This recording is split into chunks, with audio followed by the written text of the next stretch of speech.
मुनस्यारी में आपका स्वागत है। हिमालय की गोद में बसा एक शांत और खूबसूरत हिल स्टेशन।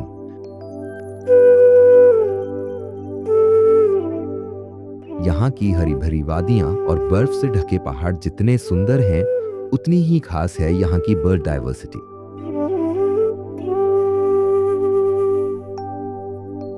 बहुत कम लोग जानते हैं कि मुनस्यारी हाई ऑल्टीट्यूड पर मिलने वाले दुर्लभ पक्षियों का घर भी है।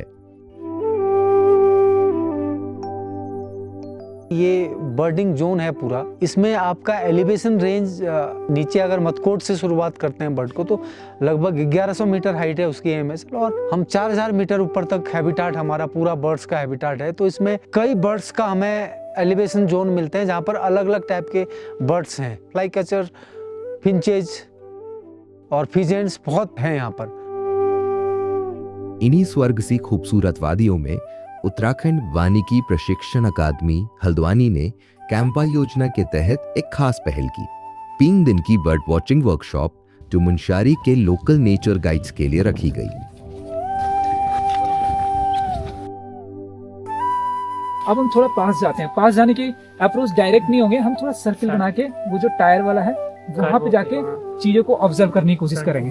उद्देश्य था स्थानीय लोगों को बर्ड वॉचिंग के जरिए रोजगार से जोड़ना और उनके अंदर प्रकृति की गहरी समझ विकसित करना। तो मुझे कोई बताएगा इसका नाम पहले?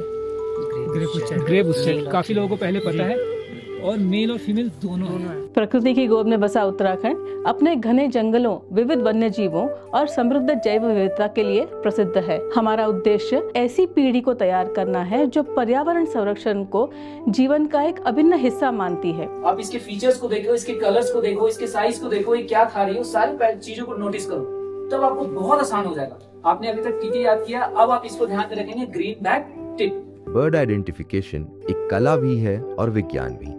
वर्कशॉप में बताया गया कि बर्ड आइडेंटिफिकेशन के लिए 3 मुख्य बातों का ध्यान रखना जरूरी है। बर्डिंग प्रोग्राम्स में बहुत इंपॉर्टेंट टॉपिक है कि एक चिड़िया को आप कैसे आईडीज करते हैं।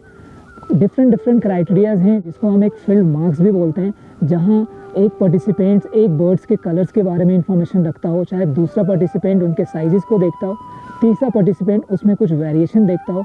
तो जनरल जो क्राइटेरिया हम बात करते हैं बर्ड आइडेंटिफिकेशंस की, वो हम स्टार्ट करते हैं शेप्स एंड साइज से। दूसरा जो इंपॉर्टेंट क्राइटेरिया वो कलर है। तो हर बर्ड्स के कलर पैटर्न अलग होते हैं, विंग्स पे कलर अलग हो सकते हैं। अगर हम बेली पार्ट बात करें या फिर लेग्स का पार्ट बात करें, बीक्स का पार्ट बात करें, तो उनमें भी कलर वेरिएशन होता है। तीसरी जो सबसे इंपॉर्टेंट बात यह है कि आप बर्ड्स को आईडीज करने के लिए आप किस हैबिटाट्स में बर्ड्स को स्पॉटिंग कर रहे हो, उसका इन्फॉर्मेशन भी आपके पास होना बहुत ज़रूरी है। राइट नाउ अभी हम 2650 मीटर्स में हैं और यहाँ पे हमारे पीछे श्रब्स की हैबिटेशंस है, ओपन ग्रासलैंड भी है। तो आपको एक आइडिया लगेगा कि इस हैबिटाट में किस तरह की बर्ड्स मुनस्यारी की इस एलिवेशंस पे मिलती है। बैकग्राउंड में कुछ साउंड्स भी आ रहे हैं, आप चेक कर सकते हैं, जैसा वो ग्रेट बार्बेट्स का कॉल आ रहा है। तो कॉल भी एक अहम हिस्सा है बर्ड्स को आईडीज करने के लिए। हमको सिखाया जा रहा है कि कैसे हमको बर्ड को आइडेंटिफाई करना है, चेकलिस्ट बनानी है, किस प्रकार से उनके नाम रखे गए हैं, किस जगह पे किस प्रकार की बर्ड पाई जाती है। उत्तराखंड फॉरेस्ट्री ट्रेनिंग एकेडमी की कोशिश रही है कि मुनस्यारी के इस क्षेत्र में रह रहे जो भी हमारे नेचर गाइड्स हैं, उनको बर्ड डाइवर्सिटी के बारे में एक अच्छी समझ दे सकें, जिससे कि वो यहाँ आने वाले टूरिस्ट को अपना ज्ञान साझा कर सकें।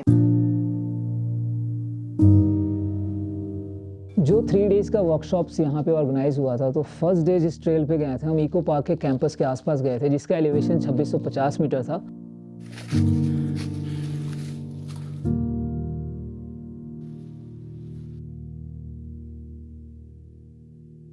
लकीली और फॉर्चुनेटली फर्स्ट डे हमें कोकलास फेसेंट देखने को मिली।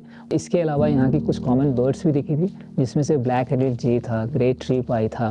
इवन हमें हिमालयन मोनाल की फीमेल और मेल दोनों दिखी, और छोटे टाइम के लिए हमें बहुत शॉर्ट ड्यूरेशन के लिए हमें ट्रैगोपान भी दिखा था।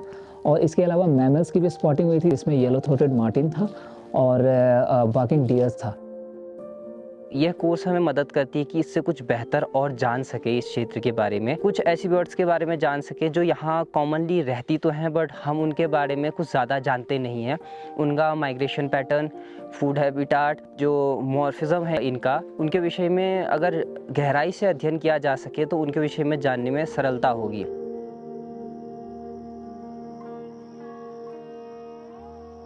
आज इनको हम कालामुनी ट्रैक पे ले जा रहे हैं, ट्रेल पे बर्डिंग के। मेनली हम देखने आए हैं यहाँ पर कुछ फिजेंट्स और कुछ रैप्टर्स। होप करते हैं कि हमें अच्छा मिलेगा क्योंकि वेदर कंडीशन भी आज अच्छी है।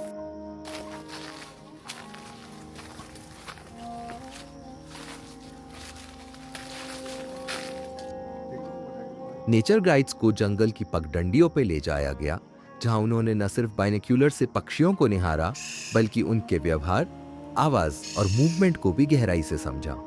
किसी भी ट्रेल पे जाते हो तो आपको नेचर से रिलेटेड सभी चीज़ें मिलेंगी। आपको बर्ड भी मिलेंगे, बटरफ्लाई भी मिलेंगे, इंसेक्ट है। तो अगर हमें एक बहुत अच्छा नेचर गाइड बनाना है तो लगभग इन सारी चीज़ों का नॉलेज होना चाहिए।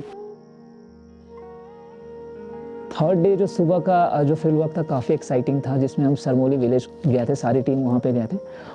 तो जो फीचर्स आपको अच्छे तरीके से दिखता है उसके बारे में जरूर ध्यान रखो। और काफ़ी अच्छी स्पॉटिंग हुई, जो बर्ड्स गांव के आसपास जो दिखती है, और मोर देन 29 स्पीसीज उसमें स्पॉट किया, जिसमें वॉबलर की कुछ स्पीसीज थी, टीट्स की कुछ स्पीसीज थी और फ्लाई कैचर्स की कुछ स्पीसीज थी। मुनस्यारी पक्षियों का एक हॉटस्पॉट होने की वजह से यहाँ पे हाई एल्टीट्यूड पक्षी भी पाए जाते हैं और इस वजह से यहाँ पे कई बार ऑर्निथोलॉजिस्ट और कई बार बर्ड वॉचर यहाँ पे आते हैं और वो चाहते हैं कि उन्हें एक अच्छा एक्सपीरियंस मिले।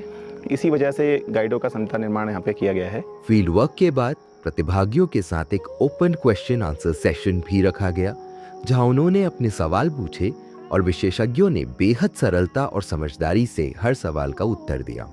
जो पर्पस है इस तरह के सेशंस कराने का बर्डिंग प्रोग्राम्स में, वो ये है कि हर एक इंडिविजुअल्स को मौका मिले उनके क्वेश्चंस को पुट अप करने का और उनको आंसर्स देने की एक कोशिश होती है हमारे साइड से, हमारे टीम मेंबर्स के साइड से। अगर इस प्रकार के वर्कशॉप टाइम पे होते रहेंगे तो जो हमारे पर्सनली फील्ड वर्कर्स जो कर रहे हैं उस पर हमारे जो डाउट होंगे वो इंटरनेट से अच्छे, इस प्रकार के जो वर्कशॉप होंगे वो हमें अच्छे से समझा पाएंगे। इस वर्कशॉप में प्रतिभागियों को सिर्फ बर्ड वॉचिंग ही नहीं बल्कि बर्ड फोटोग्राफी की भी बेसिक नॉलेज दी गई। उन्हें बताया गया कि पक्षियों को बिना डिस्टर्ब किए और एथिकल तरीके से कैमरे में कैसे कैद किया जाए। वर्कशॉप का एक अहम उद्देश्य ये भी था कि कैसे बर्ड वॉचिंग को स्थानीय लोगों के लिए एक रोजगार के साधन में बदला जा सकता है।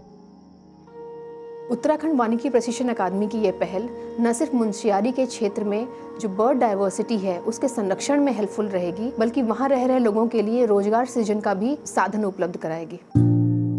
मुंशियारी की इन शांत वादियों में हुई ये बर्ड वॉचिंग वर्कशॉप सिर्फ एक प्रशिक्षण कार्यक्रम नहीं था, ये एक अनुभव था, एक ऐसा अनुभव जहां स्थानीय गाइड्स ने पक्षियों की दुनिया को नई नजरों से देखा और जाना कि प्रकृति के साथ जुड़ाव न सिर्फ आत्मा को सुकून देता है बल्कि एक बेहतर भविष्य की राह भी दिखाता है।